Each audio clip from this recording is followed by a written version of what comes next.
ഇവൻ നിന്റെ കൂടെ +2 പഠിച്ചതല്ലേ? ഇവൻ പ്രയാതത്തിനെ കൊഴിപ്പിക്കോ? എന്റെ അമ്മയോ മന്ത്രവാദി നല്ല ഇലക്ട്രീഷ്യനാ. അവൻ കണ്ടറിഞ്ഞൂടെ? അയ്യേ എന്തായേ +2 കഴിഞ്ഞപ്പോ അവന്റെ വീട്ടുകാരി ഉന്തി നള്ളി 4-5 വർഷത്തെ കോഴ്സ് എടുപ്പിച്ചില്ലേ? അതാണ് അവൻ രക്ഷപ്പെട്ടു. ഇതുകൊണ്ടൊക്കെ എന്ത് ശമ്പളം കിട്ടാനാ? ശമ്പളമല്ലമ്മേ, ലാഭം. ഇനി പ്രകാശിക്കട്ടെ നിങ്ങളുടെ സ്വപ്നങ്ങൾ. വിക്ടറി ITI ഷൊർണൂർ അഡ്മിഷൻ ആരംഭിച്ചിരിക്കുന്നു. ആരോഗ്യ മേഖലയോട് പിണറായി സർക്കാർ കാണിക്കുന്ന അവഗണനയ്ക്കെതിരെയും ആരോഗ്യ വകുപ്പ് മന്ത്രി വീണ ജോർജിന്റെ നയങ്ങൾക്കെതിരെയും വള്ളത്തോൾ നഗർ ബ്ലോക്ക് കോൺഗ്രസ് കമ്മിറ്റിയുടെ നേതൃത്വത്തിൽ ദേശമംഗലം ഫാമിലി ഹെൽത്ത് സെന്ററിലേക്ക് മാർച്ചും ധർണയും സംഘടിപ്പിച്ചു.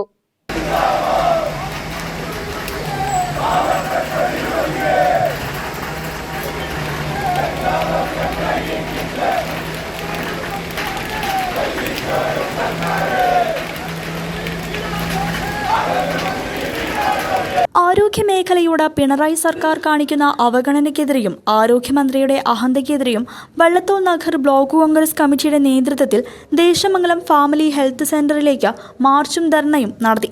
ദേശമംഗലം സെന്ററിലെ ഗാന്ധി സ്തൂപം സമീപത്ത് നിന്ന് നൂറുകണക്കിന് പ്രവർത്തകരും സ്ത്രീകളുമടക്കം നിരവധി പേരാണ് കനത്ത മഴ പോലും വകവയ്ക്കാതെ മാർച്ച് നടത്തിയത്. ദേശമംഗലം CI ഷിനു വിജയന്റെ നേതൃത്വത്തിൽ നിരവധി പോലീസുകാർ ആരോഗ്യ കേന്ദ്രത്തിലേക്ക് വന്ന മാർച്ച് തടഞ്ഞു. തുടർന്ന് നടന്ന പൊതുയോഗം KPCC സെക്രട്ടറി CC ശ്രീകുമാർ ഉദ്ഘാടനം ചെയ്തു. ഞാൻ ചോദിക്കട്ടെ, അത് ഏത് കാലത്ത് തുടങ്ങിയതാണ്?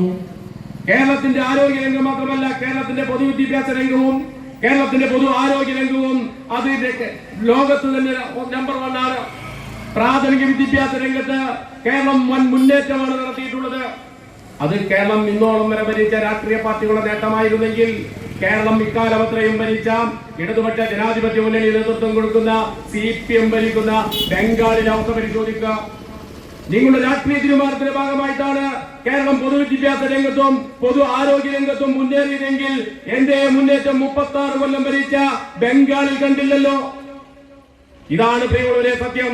കേരളത്തിന്റെ പൊതു ആരോഗ്യ രംഗത്തായാലും വേണ്ടില്ല, പൊതുവിദ്യാഭ്യാസ രംഗത്തായാലും വേണ്ടില്ല, കേരളം ഇന്നോളം വരെ കൈവരിക്കപ്പെട്ട നേട്ടങ്ങൾക്ക് പിന്നിൽ ഈ കേരളം ഭരിച്ച സർക്കാരുകളുടെ പിൻബലം മാത്രമല്ല, ഈ രാജ്യത്തെ സന്യാസി സമൂഹമുള്ള ഹിന്ദു സമൂഹമായാലും വേണ്ടില്ല, ക്രൈസ്തവ സമൂഹമായാലും വേണ്ടില്ല, മുസ്ലിം സമുദായമായാലും വേണ്ടില്ല, ഈ രാജ്യത്തെ വിവിധ മതസ്ഥങ്ങളിലുള്ള സന്യാസി സമൂഹങ്ങൾ അതുപോലെ തന്നെ പൊതുസംഘടനകൾ അടക്കമുള്ള ആളുകളുടെ വലിയ ഇടപെടലിന്റെ ഭാഗമായിട്ടാണ് കേരളത്തിന്റെ പൊതുവിദ്യാഭ്യാസ രംഗമായാലും പൊതു ആരോഗ്യ രംഗമായാലും ഉയർന്നു വന്നത്.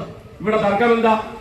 ഡോക്ടർ ഹാരിസ് എഴുതി മെഡിക്കൽ കോളേജ് സംവിധാനം അപ്പാടെ തകർന്നിരിക്കുന്നു. കേരളം കണ്ടതിൽ വെച്ച് ഏറ്റവും പിടിപ്പുപെട്ട കാലഘട്ടത്തിലൂടെ ഭരണകാലഘട്ടത്തിലൂടെയാണ് കേരളത്തിന്റെ ആരോഗ്യ മേഖല കടന്നു പോകുന്നുവെന്ന് ഇടതുപക്ഷ ചിന്തകരായ ഡോക്ടർ ഹാരിസ് ഫേസ്ബുക്കിൽ എഴുതിയപ്പോൾ നമ്മുടെ വകുപ്പ് ഭരിക്കുന്ന മന്ത്രി പറഞ്ഞ സിസ്റ്റത്തിന്റെ കുഴപ്പമാണെന്ന്. ഞാൻ ചോദിക്കട്ടെ, എന്താണ് ഈ സിസ്റ്റം?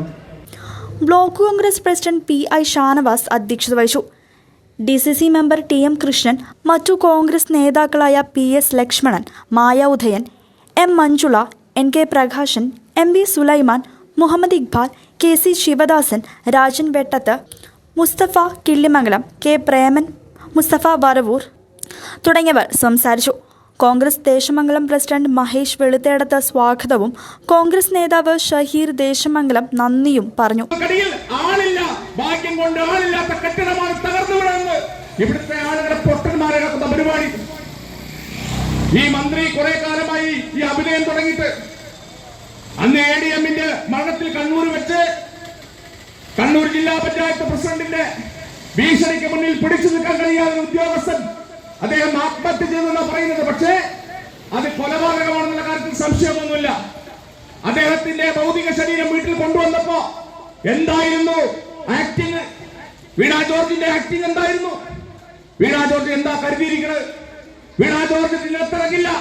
വീണ ജോർജ് തെരുവിലൂടെ സഞ്ചരിക്കണമെങ്കിൽ നിങ്ങൾ ആരോഗ്യമന്ത്രിയായിട്ട് ഈ തെരുവിലൂടെ സഞ്ചരിക്കാൻ ഇവിടുത്തെ കോൺഗ്രസുകാരൻ ജനാധിപത്യ വിശ്വാസികൾ ഒരിക്കലും അനുവദിക്കില്ല. സംസ്ഥാനത്തിന്റെ ഭരണം ഇപ്പോ മുതലാളി ഒരു വലിയ ഓഫീസ് ബംഗാളിയെ ഏൽപ്പിച്ചു പോയ പോലെയാണ്. ചില ബംഗാളി അതിഥിത്തൊഴിലാളികൾ നമ്മുടെ നാട്ടിൽ പണിക്ക് വരുമ്പോ ഏതെങ്കിലും സ്ഥാപനത്തിൽ മുതലാളി എങ്ങോട്ടേക്ക് പോകുമ്പോ തൽക്കാലത്തേക്ക് ബംഗാളി ഏൽപ്പിച്ചു പോകും. അതുപോലുള്ള സ്ഥിതിയാണ്. ആർക്കും ഉത്തരവില്ല. ഒരു വകുപ്പിനും ഉത്തരമില്ല, മറുപടിയില്ല. ആരോഗ്യ വകുപ്പിലും ധനവകുപ്പിലും അതുപോലെ തന്നെ സാമൂഹ്യ സുരക്ഷാ സംവിധാനങ്ങൾ ഏർപ്പെടുത്തുന്ന വകുപ്പുകൾക്കൊന്നും മറുപടിയില്ലാതെ മുതലാളി വരട്ടെ എന്ന് പറയുന്നത്. മുതലാളി അമേരിക്കയിൽ നിന്ന് വരട്ടെ, വന്നതിന് ശേഷം നമുക്ക് ആലോചിക്കാം എന്ന്. News desk CCV.